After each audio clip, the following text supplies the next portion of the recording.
Oke,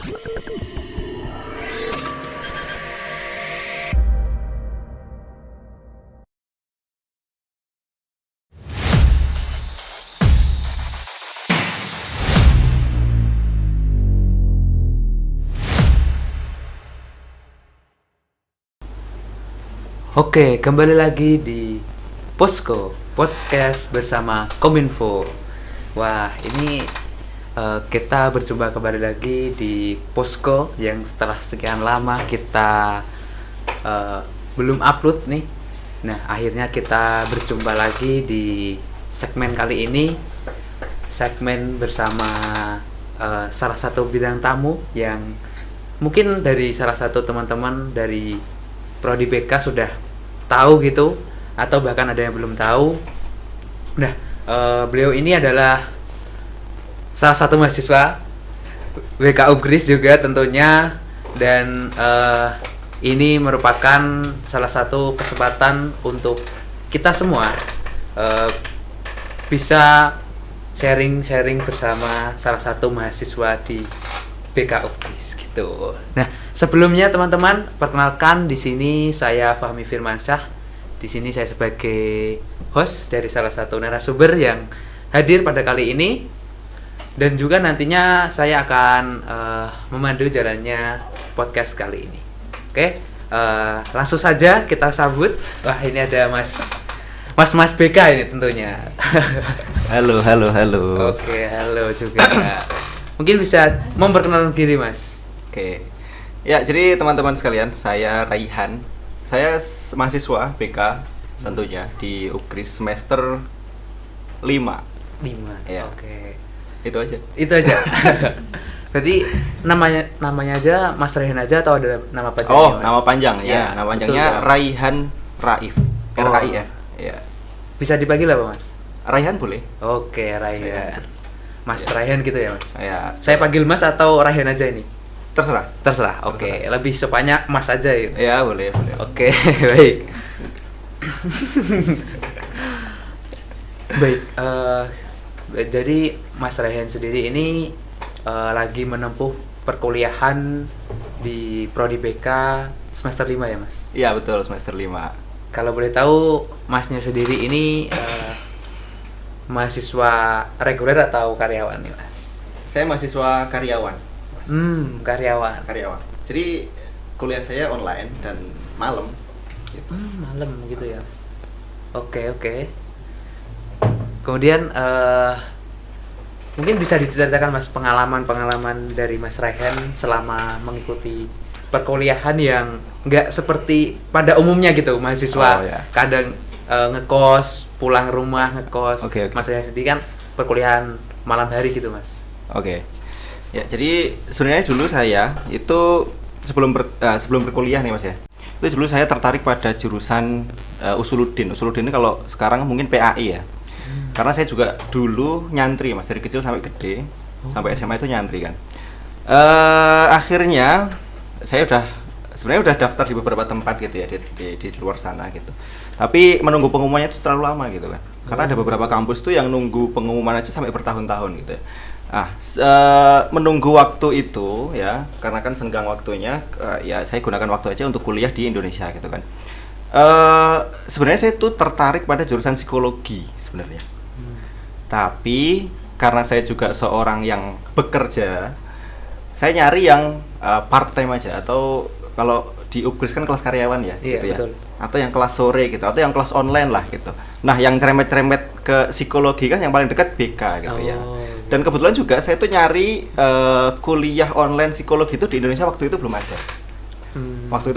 Setelah saya daftar di Upgris setahun, lah USM malah buka, Pak. Oh, gitu. Psikologi yang online gitu. Oh, gitu. Tapi ya alhamdulillah disyukuri saja. Nah, pengalaman saya kuliah online itu sebenarnya plus minus, Mas ya. Kalau plusnya itu adalah kita punya banyak waktu fleksibel. Jadi kalau mahasiswa reguler itu kan harus ke kampus ya. Iya, betul. Nah, kalau online itu kan kita bisa di mana aja, di kafe bisa, di rumah bisa, kalau saya kan di asrama juga bisa. Gitu. Yang penting kita on cam aja, memperhatikan apa yang dijelaskan oleh dosen gitu aja udah. Kemudian yang nggak enaknya itu adalah mungkin karena saya terbiasa itu belajar sama orang langsung gitu ya. Jadi kalau online itu kita harus punya fokus yang lebih gitu. Jadi kalau kita dijelaskan sama video aja tuh kayaknya kurang menancap gitu ya ilmunya ya. Iya. Jadi beberapa kali itu terdistract sama entah notifikasi handphone yang nyala gitu kan ya. Akhirnya kita malah lihat handphone gitu dan nggak fokus sama kuliahnya gitu. Jadi ya plus minus sih kalau kuliah online gitu. Oke, berarti Mas Rian sendiri itu tadi mengatakan bahwa basicnya di Islam gitu ya Mas. Iya. Berarti selama ini kesibukan Mas Rehan selain mahasiswa karyawan juga mondok di salah satu pesantren gitu Mas? Atau Enggak sih, gimana? bukan gitu. Jadi saya tuh mondok ya. Jadi SMP. Jadi sebenarnya SD juga. SD, SMP, SMA.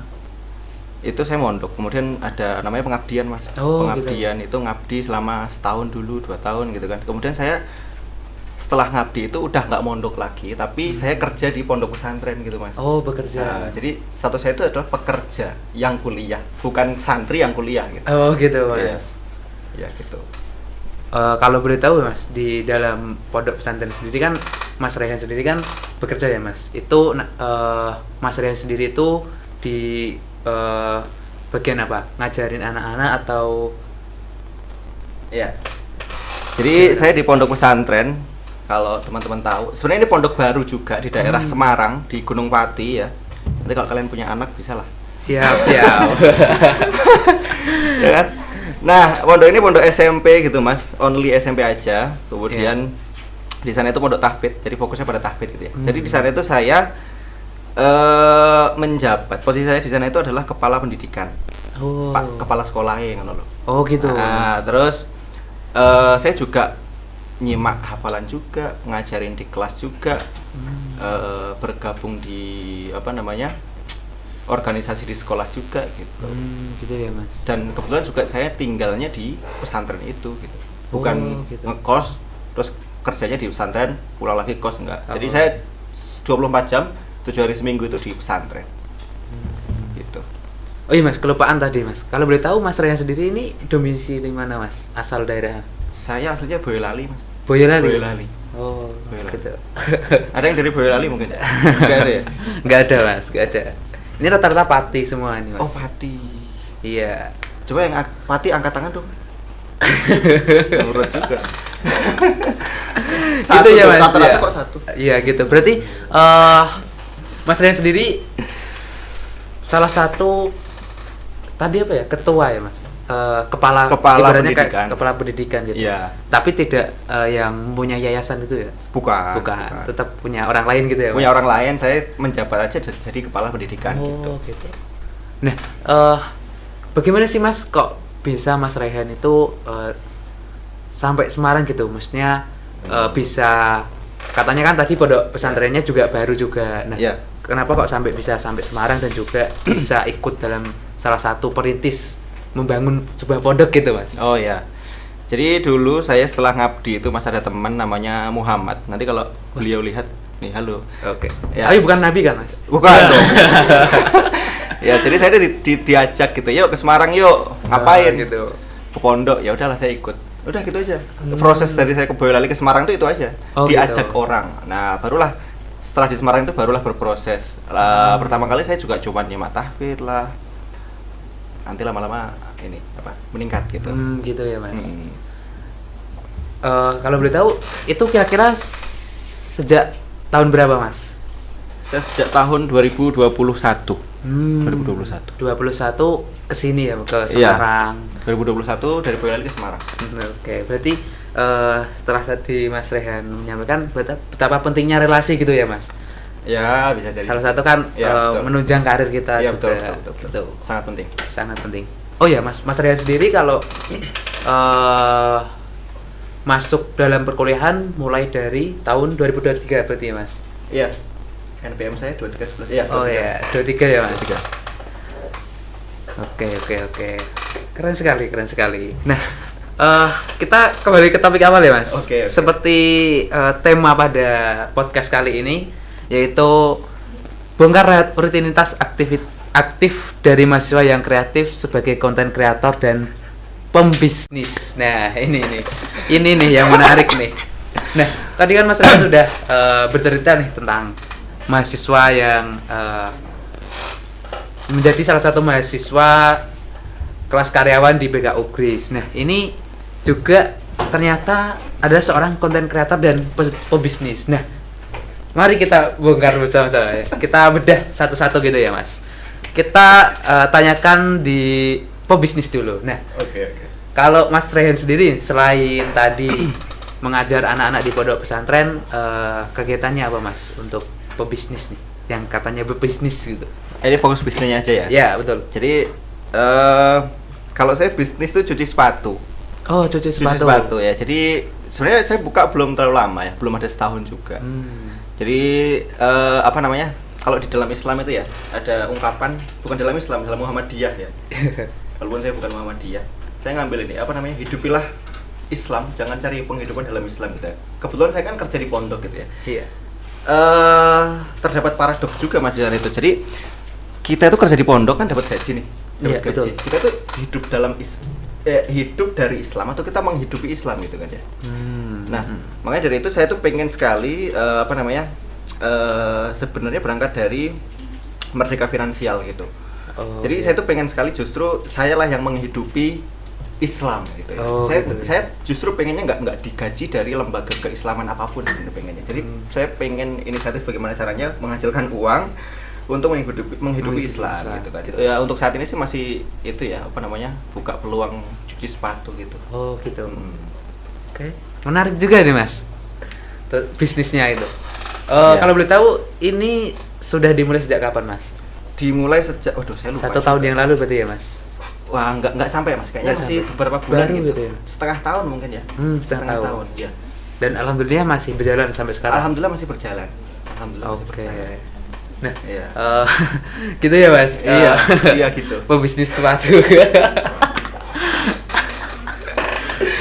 Terus Itu yang ngelola dari Mas Rehan sendiri atau ada timnya gitu Mas? oh ya, menarik. Itu saya kelola sendiri Mas. Jadi mulai dari eksekusi nyuciin sepatunya itu Iya. saya sendiri. Manajemen keuangannya saya sendiri. Pokoknya semuanya itu tak handle sendiri gitu. Karena masih sanggup juga. Oke. Berarti tadi ya mungkin nah, menarik ini Mas.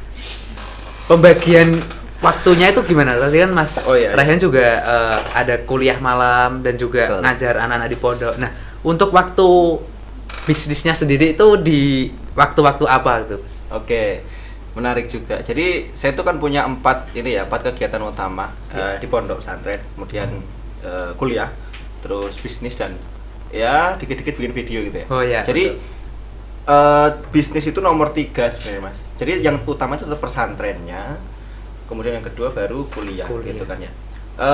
Saya kalau bisnis itu saya mengambil sisa-sisa waktu aja sih. Jadi kan di pesantren itu kan dari pagi sampai siang ya. Dari pagi itu pada subuh sampai siang itu saya full gitu kan, ngantor gitu.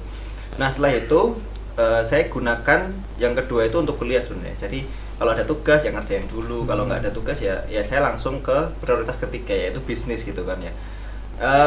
Kalau waktu yang saya gunakan untuk bisnis ini biasanya ya membalesin chat-chat klien gitu. Kemudian gitu ya, Mas. nanti kalau butuh di pick up diambil gitu ya, nanti saya ambil. Atau kalau sudah banyak sepatu yang numpuk ya sudah saya cuci gitu. Jadi gitu. manajemen waktunya itu sebenarnya prioritas yang ketiga kalau bisnis itu. Jadi ngambil sisa waktu dari pekerjaan di pondok dan setelah pekerjaan kuliah selesai gitu. Biasanya itu setelah asar. Setelah asar kan saya kosong tuh dari ibadah asar sampai maghrib ya. Iya. Nah itu saya kosong. Saya biasanya pakai buat nyuci sepatu. Karena kalau malam kan ya habis maghrib itu sudah mulai kuliah sampai jam 10 gitu. Nanti kalau masih ada tenaga biasanya jam 10 sampai jam 12 saya masih nyuci sepatu. Oh gitu ya Mas. Iya. Berarti di sela-sela kegiatan Iya. Masnya nyampi nyuci sepatu Iya. gitu ya Mas. Pokoknya kalau bisnis itu enggak tidak memberantakan prioritas Iya. yang satu dan kedua. Fleksibel ya Mas. Fleksibel. Betul Iya, sekali. gitu. Oke. Nah, untuk usaha cuci sepatu sendiri ini Mas Rehan terinspirasi dari mana Mas? Atau dapat ide dari mana nih Mas? Kok tiba-tiba wah cocok deh nyuci sepatu atau gimana? Iseng-iseng atau bagaimana nih Mas? Saya terinspirasi dari tahu peng. Peng. Ada yang tahu teman-teman? Nah ini Dokter. Nah Dokter Tirta. Oh, Peng. nice. Iya. Jadi saya pikir ya dengan pikiran waktu itu yang masih sangat awam gitu ya, Iya. bisnis yang low cost. Jadi apa namanya? Modalnya itu nggak terlalu gede, low risk juga, resikonya nggak terlalu gede juga. Kemudian juga apa namanya? Pemasukannya lumayan juga. Jadi saya nyari yang pertama mudah, kemudian modalnya kecil, resikonya kecil, income-nya lumayan besar. Gitu ya Mas. Iya. Nah, kira-kira nih Mas, kalau boleh tahu, mungkin bisa jadi inspirasi buat teman-teman. Kalau boleh tahu, per pasang sepatu itu kira-kira berapa ya Mas? Oh, ini jangan-jangan tarifnya. Teman-teman ini mau pada nyuci sepatu di Mas Rayhan semua ini. Boleh juga. Kalau nyuci sepatu ya mulai dari 20.000. 20.000. Ya tergantung treatment sama tingkat kotornya juga. Beda-beda juga.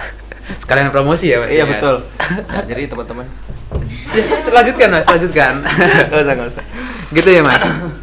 Oke, mungkin sudah cukup dari pembahasan pebisnis tadi. Tadi juga Mas Rayhan juga menyenggol sedikit, katanya ada juga kegiatan bikin video nih, menarik juga nih Mas. Nah, mungkin Mas Rayhan sendiri bisa dikatakan content creator ya Mas, atau gimana? Mas Rayhan, senyamannya Mas Rayhan gimana? Kalau sebenarnya enggak juga sih. Ya content creator kan someone who create the content gitu kan. Jadi seseorang yang buat konten gitu ya. Iya, betul. Ya kalau saya sih, saya cuma iseng-iseng aja sebenarnya. Jadi apa namanya? Ya kalau ada waktu senggang, ada apa yang mau dibahas nih, saya buat konten gitu. Gitu. Jadi kalau disebut konten kreator yang gede yang terkenal ya enggak juga. Kalau sebagai konten kreator pemula mungkin iya. Pemula. Iya. Oke. Nah, kalau boleh tahu itu kontennya terkait apa aja nih Mas? Kalau sejujurnya ya, kalau saya sekarang saat ini tuh kan sedang ini ya, sangat pemula saya untuk urusan konten kreator ini. Sebenarnya belum menemukan ini apa namanya, core-nya atau apa namanya, fokus konten saya itu tentang apa gitu kan ya. Gitu. Masih sangat random. Kemarin tuh bahas kreak pernah. Kemarin terbaru tuh kalau kalian ada yang lihat mungkin ya. Tentang apa? Ini apa film yang viral tuh apa kemarin? Oh, film Indonesia itu. Oh, Merah Putih One for All itu. Saya bahas juga itu. Jadi masih sangat random. Jadi yang pertama ini di apa namanya, fase saya yang pemula ini, yang penting tahu cara buat videonya dulu aja. Jadi gitu ya, yang penting saya mulai dulu aja. Yang mau yang dibahas apa gitu. Ya wes buat aja lah. Oke. Jadi belum ada fokus tertentu gitu konten. Mungkin itu ya Mas. Lebih baik itu malah lebih ngeritik pemerintah aja Mas, biar ramai gitu. Lebih ramai gitu Mas. Kan sekarang ada banyak gitu ya Mas, kritik pemerintah. Iya. Kalau gitu. Cari engagement ya betul sekali. Kalau kritik pemerintah ya betul sih. Terus nih Mas, mungkin ini agak berkesinambungan sama pebisnis nih. Iya. Tentunya kan di dalam usahanya Mas Rayhan kan tidak luput dari marketing ya Mas. Nah, itu bagaimana sih Mas pembagian Mas Rayhan antara kan bagian marketing Mas Rayhan sama fokus branding Mas Rayhan sendiri itu bagaimana Mas? Kalau marketing sih saya selama ini sebenarnya ya, untuk bisnis saya cuci sepatu ini marketing saya itu cuman apa namanya ketok tular. Ketok tular itu ya cuman teman ke teman, keluarga, kemudian kolega kerja di pondok, kemudian apa namanya kenalan aja dulu. Kemudian setelah itu tuh ya nggak tahu kenapa jadi menyebar gitu. Teman saya ngabari ke teman saya lagi, teman-temannya. Jadi untuk saat ini jangkauan marketing apa namanya cuci sepatu saya itu sudah sampai di area penjuru Semarang gitu. Jadi saya tuh pick up sampai ke bahkan deket sini tuh ada namanya Mbak Aisyah gitu. Mbak Aisyah alumni kampus berapa ya? Saya lupa. Alumni Upgris juga. Iya. Dia langganan saya juga itu. Oh, gitu ya. Iya. Jadi ya gitu, marketingnya cuman ketok tular aja sebenarnya. Oke, menarik juga. Nah, kita kembali lagi ke konten kreatornya tadi ya Mas. Oh ya, boleh. Kalau boleh tahu media untuk Mas Rayhan berekspresi ya Mas, bikin video menarik itu di lewat mana aja ya, platform mana aja ya Mas? Oh ya, untuk saat ini paling cuman Instagram Mas ya. Instagram, TikTok, sama YouTube Shorts. Oh gitu Mas. Gitu aja. Iya. Gitu. Ya walaupun kontennya belum terlalu banyak ya, karena kan masih pemula Mas ya. Iya betul sekali. Ya yang penting tuh bikin video bisa gitu. Iya. Nah, kalau boleh tahu nih Mas Rehan sendiri dalam pembuatan video nih, itu Mas Rehan sendiri atau ada konten, Sendiri. ada tim kreatornya? Sendiri. Sendiri, benar-benar Tag sendiri. video, audio. Oke nih, nah sudah kali lagi. Oh ya Mas, tadi kan dari Mas Rehan sendiri nih, sekarang kan udah banyak beredar video-video yang dihasilkan dari sebuah AI ya Mas. Iya. Nah, dari Mas Rehan sendiri ini, apakah sejauh ini sudah mencoba atau ada rencana nih Mas buat video dari AI gitu? Kalau masalah AI ya Mas, Iya. itu sebenarnya saya sudah ini juga apa namanya list beberapa apa namanya domain AI yang untuk khusus video-video tertentu gitu. Misalkan apa namanya tinggal kita tulis prompt aja dari video tertentu. Iya, Tapi betul. untuk saat ini sih masih mengandalkan apa namanya untuk script aja.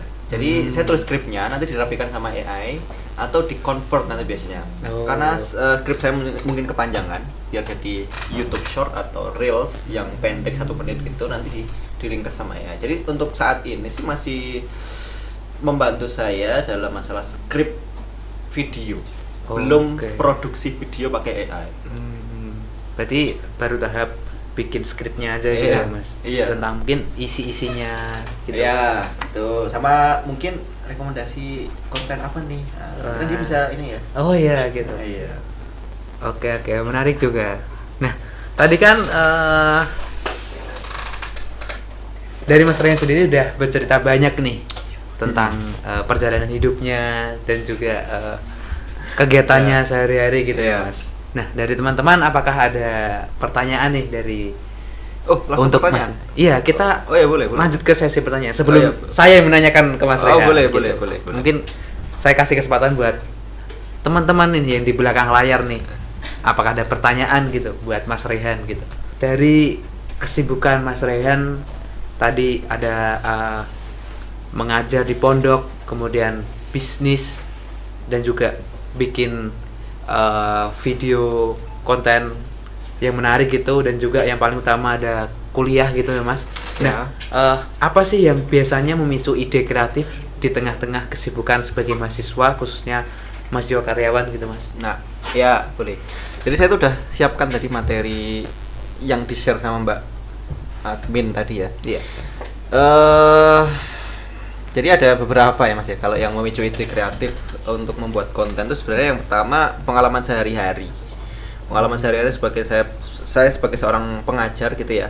Itu memunculkan ide-ide konten walaupun masih dalam bentuk ide ya. Iya. Misalkan saya dalam kelas itu ya, kan ada sesi questioning juga. Nah, itu bisa tuh dijadikan konten, misalkan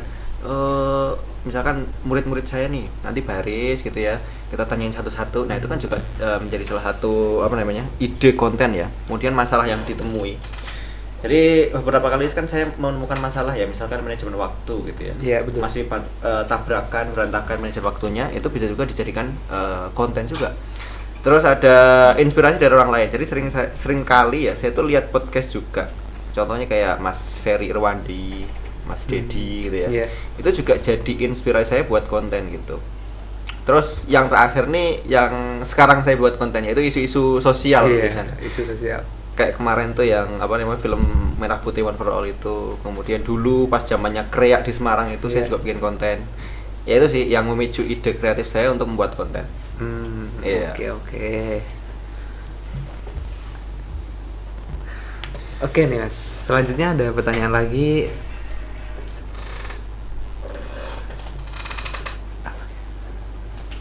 Mana ya? Kita nyari dulu yang sesuai dengan Mas Ryan nih. Oh ya boleh. Nah, ini sih menarik pertanyaannya. Kapan sih Mas waktu yang paling produktif dalam sehari untuk Mas Rehan? Dan juga biasanya Mas Rehan sendiri itu melakukannya gimana gitu? Maksudnya gini. Waktu yang paling produktif. Iya, betul. Waktu yang paling produktif itu pagi. Pagi. Iya pagi karena itu kata Rasulullah gini ya. Iya. Kulunas yagdu fabayun nafsahu famu'tikuha umubikuha gitu ya. Jadi setiap manusia itu berpagi hari. Kalau dia nggak bersegera maka dia akan terkalahkan. Jadi pagi hari itu waktu yang paling produktif menurut apa namanya dari emosional juga, dari fisik juga, karena kita habis tidur, Iya. kemudian juga kondisi pikiran sedang fresh, dan udara di pagi hari kan juga paling seger mas Iya, ya, untuk fresh. melakukan banyak kegiatan gitu. Dan juga dalam penelitian itu ya, kalau seorang itu baca Quran di pagi hari itu kan kecerdasannya meningkat sampai 80% gitu. Jadi itu gitu ya. menurut saya itu adalah waktu yang paling produktif yang bisa dimanfaatkan, pagi. Gitu. Gitu ya. Habis subuh sampai jam mungkin sekitar 6:30 ya, itu waktu yang paling produktif gitu. Oke, berarti Mas Rehan sendiri dalam waktu yang produktif itu diisi dengan membaca Al-Quran tadi ya Mas? Atau ada Iya, karena kegiatan di lain? pondok saya pada subuh itu ada tahfidzul Quran, ya saya gunakan untuk baca Quran. Ya, Gitu. oh gitu. Nah, kadang kalau nggak ada jadwal tahfidzul Quran, paling saya jogging mas. Jogging pagi Iya, gitu ya Mas? Jogging pagi. Oke, Iya. oke. Nah, tadi kan Mas Rehan sendiri kan Iya. banyak nih kegiatannya, banyak aktivitasnya juga. Nah, kita tanyakan ke sisi kebegaannya dulu ya Mas. Kita pindah ke kebegaan. Nah, nih pernah nggak Mas Rehan sendiri itu merasa burnout atau stres gitu Mas? Burnout. Nah, iya. Ya. Dan bagaimana sih dari Mas Rehan itu cara mengatasinya gitu dalam kegiatan yang begitu banyak gitu ya Mas? Oh ya. Kalau burnout ya sudah pernah mas. Jadi kala itu tuh kalau di pesantren atau di sekolah itu Desember ya. Desember atau pokoknya akhir semester di sekolah ya. Antara Juni atau Desember itu kan paling banyak pekerjaan ya mas ya. Tentang rekap rapot, buat soal ujian gitu kan. Sama di kuliah itu juga ngepasi kebetulan tuh UAS gitu kan. UAS atau iya. UTS gitu saya lupa. Nah, itu yang membuat burnout banget, dan ada banyak tugas-tugas dari kuliah itu juga waktu itu numpuk berbarengan gitu loh mas. Jadi pernah burnout. Kalau cara mengatasinya, saya selesaikan satu-satu menurut prioritas. Jadi prioritas saya di pondok, ya udah saya selesaikan tugas saya satu persatu. Oke. Gitu. Gitu ya Mas. Itu aja. Ya. Nah, apakah ada cara tertentu gitu Mas atau trik buat membagi waktunya gitu dalam Ya. di kegiatan yang banyak gitu Mas? Oh ya, jadi saya kan punya 4 fokus tadi mas ya. Iya, betul. Nah, itu kalau sekarang kan sudah ada AI mas. Jadi kalian jabarkan aja jadwal Kegiatannya. kalian kerja. Oh, jadi promnya kalian tulis, saya adalah seorang pekerja bla bla bla. Jam kerja saya adalah bla bla bla. Saya juga seorang pebisnis, jam kerja saya bla bla bla. Bla bla bla, semuanya dimasukkan di list gitu. Kemudian perintahkan aja buat jadwal sehari-hari untuk gitu saya dalam ya, sepekan gitu. Nanti akan ketemu sendiri. Jadi untuk kegiatan sehari-hari mulai dari pagi itu saya halaqah tahfidz ya, tahfidzul Iya. Quran. Nanti jam 7 itu nanti masuk kantor sampai siang. Siang itu nanti ada halaqah tahfidz lagi, sore lah baru bekerja, lanjut bisnis itu. Terus malam kuliah. Gitu aja. Kalau sekarang sih kayak gitu. Oke, menarik juga ya Mas. Ternyata dari saya sendiri pun baru kepikiran gitu Mas, bahwasanya teknologi juga bisa Iya. untuk tadi ya Mas, Iya. untuk bikin. Kalau Mas sendiri gimana? Kalau saya sendiri ya masih dikelola dengan diri sendiri sih Mas, nggak sampai manual pakai papan tulis di kos gitu Mas. Jadwalnya. Besok Iya. ngapain? Oh iya. Kalau saya sendiri itu lebih ke tugas Mas. Jadi kalau ada tugas ini itu saya tulis gitu Mas. Oh, Tugas iya. aja sih Mas. Kalau kegiatan belum sampai situ. Belum sampai Nah, situ, menarik oke. nih buat teman-teman juga nih. Kalau misal masih kesusahan untuk mengatur waktunya, bisa Iya. nih bercerita di AI langsung. Nanti Nah, iya, nanti dibikinin AI jadwalnya Iya, gitu ya Mas. iya, menarik. Oke. Lanjut ya Mas. Nah, Ya, lanjut. ini nih Mas. Apa sih Mas tantangan terbesar dalam menjalani 3 peran sekaligus tadi? Mengajar, pebisnis, konten kreator, 4 malah ya Mas. Iya. Kuliah juga. Nah, Iya. tantangannya yang terbesar itu apa sih Mas? Kalau tantangan terbesar tuh manajemen waktu sebenarnya. Iya. Jadi sebaik apapun kita manajemen waktu tuh, kalau kita nggak melakukan tuh nanti akan berantakan juga mas. Jadi kita udah bikin jadwal nih, udah serapi mungkin, tapi kalau kita miss satu aja itu langsung berantakan. Jadi manajemen waktu itu sangat menantang sekali menurut saya, apalagi kalau kita semuanya itu punya beberapa agenda atau kepentingan gitu ya, punya fokus bermacam-macam. Nah itu manajemen waktu sangat penting. Kemudian yang kedua itu adalah fokus sama energinya mas. Jadi fokusnya itu kan beralih-alih ya, Iya, pagi betul. apa, siang apa, malam apa gitu kan ya. Nah itu juga sangat menguras energi. Jadi biasanya dari pagi sampai malam itu ya udah energinya udah habis gitu. Sama yang ketiga adalah konsistensi. Jadi kalau Konsisten. sebagai mahasiswa, sebagai pebisnis, sebagai orang yang mengawali sebagai content creator itu juga kalau konsistensi itu juga menjadi tantangan yang menurut saya adalah tantangan yang paling berat, konsisten. Itu ya. Iya. Itu aja sih mas. Jadi manajemen waktu, fokus juga kita terbagi-bagi, energi juga terkuras, Konsisten. sama konsistensinya itu yang susah. Oke, menarik nih.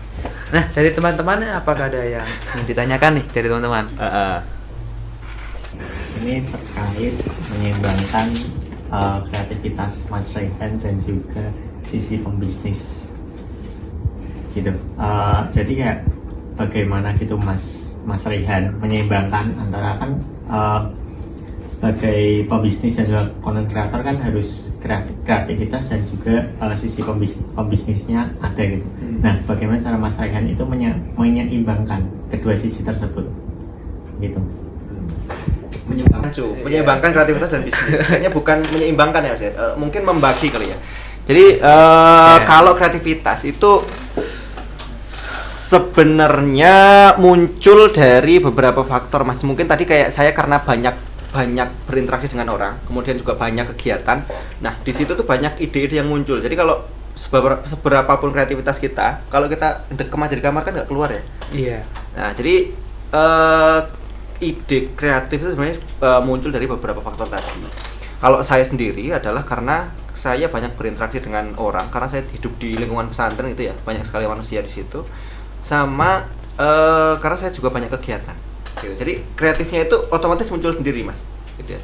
Terus kalau bisnis bagaimana mengimbangannya? Karena bisnis itu menurut saya adalah prioritas ketiga dan konten adalah prioritas keempat sebenarnya. Jadi keduanya itu tidak bisa diseimbangkan menurut saya. Jadi antara kedua ini yang saya lebih prioritaskan adalah bisnis saya mas. Gitu. Jadi selama bisnis saya belum selesai, aku nggak ngurusin masalah konten kreator itu. Ide-idenya buang dulu. Bisnisnya selesaikan dulu. Kalau ini sudah selesai, barulah cari inspirasi, cari ide-ide gitu. Gitu sih mas. Oke. Ada lagi? Ada lagi? Oh ya boleh. Saya tuh ada rencana mau bikin bisnis gitu, tapi saya tuh ngerasa kayak ada keraguan gitu. Nah ini mungkin Mas Ryan bisa ngasih tips bagaimana cara untuk mengatasi keraguan itu supaya saya tuh berani gitu buat bisnis. Mengatasi keraguan memulai bisnis. Iya. Oh ya. Bisnis apa mbak? Kayak buket, kayak aksesoris gitu. Oh buket yang bunga-bunga itu. Iya, betul. Yang bunga ada uangnya, ada coklatnya itu ya. Tapi masih ragu ya. Masih ragu. Atau mulainya dari mana nggak tahu. Ya itu juga. Nah itu. Karena kita nggak tahu mulai dari mana. Itu yang bikin ragu. Betul. Ya jadi sebenarnya kalau bisnis itu, nah ada perkataan bagus juga, ragu atau kamu akan selamanya seperti ini. Ya kan? Iya, betul. Jalan atau kamu akan selamanya seperti ini. Jadi itu yang membuat saya juga memulai mas. Mungkin saya dulu juga siapa sih orang zaman sekarang yang mau nyuciin sepatu gitu ya. Iya, betul. Nah setelah saya buka, ya minimal dalam sebulan tuh saya bisa nyuci 50 pasang sepatu Mbak. Jadi ya lumayan lah ya gitu. Jadi mulai aja dulu, mulai dari yang terkecil, yaitu apa, research dulu marketnya, research dulu bagaimana cara buat paketnya, terus apa lagi ya, pricingnya ya. Pokoknya semuanya dipelajari dulu, terus mulai dari yang paling mudah gitu ya. Mulai dari yang paling mudah itu ya bikin paket, terus di post aja gitu di Instagram, di WA, yuk siapa yang mau beli ya. Kalau kita nggak mulai, kita nggak bakalan tahu gitu kan. Siap. Gitu. Itu sih Mbak. Ada lagi? Ada lagi mungkin dari teman-teman? Waduh, ragu gitu ya. Kalau masnya bisnis, ada juga bisnis? Kalau saya belum kepikiran. Oh, belum kepikiran. Masih fokus Masih fokus kuliah. Soalnya kuliahnya padat juga iya, ya. karena kan masnya ini ya reguler juga gimana juga ya. Iya, betul. Mantap. Mantap. mungkin kalau dari teman-teman belum ada nih Mas, belum ada lagi ya. Nah, Ya, mungkin ada lagi. lanjut. Lanjut dari saya nih Mas. Lanjut terus. Nah, tadi kan kita sudah mengulik banyak tentang Mas Rehannya dan juga bisnis konten kreatornya. Kita masih ada satu lagi nih Mas, di kebekaan nih Mas. Nah, Oh, iya. Mas Rehan sendiri kan sedang masih menjadi mahasiswa karyawan di Iya. UKRIS, BK UKRIS gitu Iya, ya Mas. betul. Nah, apa sih Mas ilmu BK yang Mas Rehan sendiri baru tahu dan juga bisa diterapkan di pondok gitu Mas? Oh, yang ilmu yang insight baru yang baru aku tahu. Iya, Bisa terapkan betul. ya. Banyak sekali Mas, banyak sekali. Jadi seperti apa namanya? Pelajarannya Pak Argo itu di kelas saya itu ada apa namanya? Apa Mas? Apa namanya? Saya lupa tuh. Pokoknya menganalisis lagi, mengenali berbagai macam sudut pandang manusia gitu ya. Kemudian itu juga bisa diterapkan karena memang di pondok itu kan banyak sekali manusia ya di sana. Iya, betul. Dan pikirannya kan beda-beda. Nah, Itu bisa membuat kita itu terbuka gitu. Kok kenapa sih kamu melakukan kesalahan terus? Oh, ternyata ini manusia yang seperti ini, manusia. Oh, Nah, itu iya. bisa diterapkan juga. Kemudian yang kedua itu pelajarannya Ibu Ibu Jovita. Jovita. Itu ada pelajaran apa tuh? Teknik-teknik, Konseling. bukan teknik konseling, kalau itu Pak siapa sih yang ini? Pak Suhendri. Suhendri. Oh iya. Keterampilan dasar KDK. Keterampilan dasar, Ya, konseling. KDK itu sangat penting sekali. Sangat apa namanya? Bisa diterapkan sekali di pondok saya. Jadi beberapa santri itu ada yang mungkin ya berbuat masalah gitu ya. Nah, itu kan saya panggil tuh. Nah, saya apa namanya menggunakan ilmu itu, mempraktekkan ilmu itu gitu. gitu Mungkin ya, mulai Mas. dari menyambutnya, cara mereply apa yang dia sampaikan Iya, gitu. betul. Itu sangat berguna sekali, Mas. Dan masih banyak yang lainnya, yang paling utama itu situ. KDK itu. Iya, iya, iya. Ya. Oke. Lanjut nih Mas. Lanjut. Lanjut terus pokoknya. Gas. Nah, Mas Ren sendiri kan basicnya juga di dalam keislaman juga nih Mas. Iya, boleh. Betul. Mungkin dari Mas Ryan sendiri ada gak sih Mas keterkaitan antara keagamaan dan juga kebekaan? Keterkaitan agama dengan BK. Iya. Sebenarnya nggak ada. Sebenarnya nggak ada. Jadi gini Mas, jadi pandangan manusia, bukan manusia ya, kebanyakan oknum seorang muslim gitu ya kan? Iya, betul. Wah, kamu tuh kalau belajar harus belajar agama, nanti di dunia itu nggak bermanfaat. Belajar BK itu buat apa gitu kan ya? Belajar agama aja nanti kan masuk surga, harta nggak dibawa mati, bla bla bla gitu kan ya. Nah, sebenarnya apapun yang kita pelajari di fakultas apapun itu, entah informatika dan yang lain-lain termasuk BK juga, itu sebenarnya adalah untuk menguatkan pondasi Islam. Jadi sekarang itu di dalam kaum muslimin itu sangat kurang sekali tokoh-tokoh BK yang muncul di permukaan gitu ya. Iya, betul. Ya kan? Nah, jadi apapun yang kita pelajari itu kalaupun niat kita itu untuk memajukan, meninggikan agama Islam, itu juga bagian dari kita menguatkan Islam. Jadi ya nilainya sama aja kalau kita belajar agama, belajar BK. Itu kalau kita niatnya satu untuk meninggikan kalimat Islam, itu juga nilainya sama aja di hadapan Allah gitu kan. Oh, gitu ya. Bahkan kalau ada orang yang belajar ilmu agama hanya untuk menghibur orang ya kan, yaitu air celupan Habib itu. Iya, kus-kusan Untuk untuk meraup keuntungan, nah itu malah justru dosanya double gitu kan. Mending gitu kita ya, belajar yang apa yang kita minati dengan niat untuk mengupgrade diri yang pertama, yaitu yang kedua untuk menguntungkan dari agama Islam sendiri gitu. Sebenarnya nggak ada kaitannya, tapi ya itu niat saya untuk meninggikan agama Islam melalui mungkin saya akan membantu misalkan ada anak-anak muslim atau non muslim sekalipun ya kan yang membutuhkan bantuan dari tenaga BK, ya saya bantu. Nah, itu juga termasuk dari mensinkronkan BK dengan Islam. Gitu. Oke. Ada lagi? Kayaknya sebetulnya udah cukup sih Mas. Itu juga. Oke. Dari teman-teman apakah ada pertanyaan mungkin? Ada pertanyaan dari teman-teman sekalian. Ayo. Ya, Mas, mungkin ini terakhir aja ya Mas, dari Mas Ryan sendiri nih. Sudah sampai sini Ya. dan juga udah bercerita banyak. Mungkin pesan dan kesan seperti biasa kayak pada umumnya gitu, kesan dan pesan gitu ya Mas. Apa nih? Kesan podcast ini atau kesan kuliah nih? Atau Ya bisnis? semuanya Mas, Waduh, dari banyak banget. ya dong. dititipkan Mas Rehan Banyak sudah banget sampai dong. sini juga Kesannya. kesannya gitu ya Mas. Kesan hidup aja adalah ya. Iya boleh boleh. Saya juga mewakili sebagai mahasiswa UPTRIS. Iya betul. Udah itu aja. Wis. Kesannya adalah ya alhamdulillah baik ya. Saya dilingkupi terus sama lingkungan orang yang baik seperti panjenengan semuanya. Kemudian juga di lingkungan belajar yang sangat mendukung, dosen-dosen yang kompeten juga. Jadi ya alhamdulillah kesannya sangat baik. Kalau pesannya apa ya? Pesan untuk siapa? Untuk teman-teman Untuk mahasiswa. audiens, untuk mahasiswa. Iya audiensnya juga. Pesannya adalah terus belajar. Terus belajar. Terus belajar, iya, itu aja. Itu aja Mas. Iya. Cukup. Terus Cukup. belajar. Oke. Intinya cukup belajar ya teman-teman. Atau tak tambahin? Nanti closing statement. Waduh. Oh, langsung closing Oh, ya, boleh, statement boleh, ya. boleh. Oke nih Mas. Langsung saja closing statement. Ya, jadi sebenarnya kan ada paradoks ya. Ya, betul. Ada paradoks kalau bilang kita itu perlu pendidikan untuk menjadi seorang yang kaya gitu ya.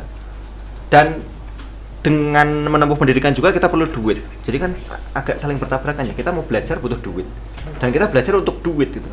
Kita di putaran setan itu aja. Iya, betul. Nah, oleh karena itu ya, dengan kondisi apapun yang kita miliki sekarang ini, tetap teman-teman sekalian untuk terus berusaha untuk belajar. Ya, dengan belajar kita mempunyai akses atau koneksi kemanapun. Ya, koneksi ke uang, koneksi ke relasi, dan segala macam koneksi yang lainnya yang membuat kita sejahtera dalam kehidupan dunia dan di akhirat. Udah. Oke, udah. itu Apapun aja. ilmu yang kalian pelajari. Oke, tepuk tangan buat Mas Rehan.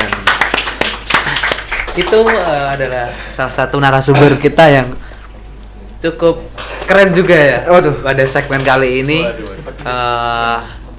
Dan jangan lupa untuk teman-teman untuk subscribe channelnya BK Ugris tentunya, dan juga tunggu keseruan kami untuk konten-konten selanjutnya. Kita tutup. Wassalamualaikum warahmatullahi wabarakatuh. Waalaikumsalam. Warahmatullahi wabarakatuh.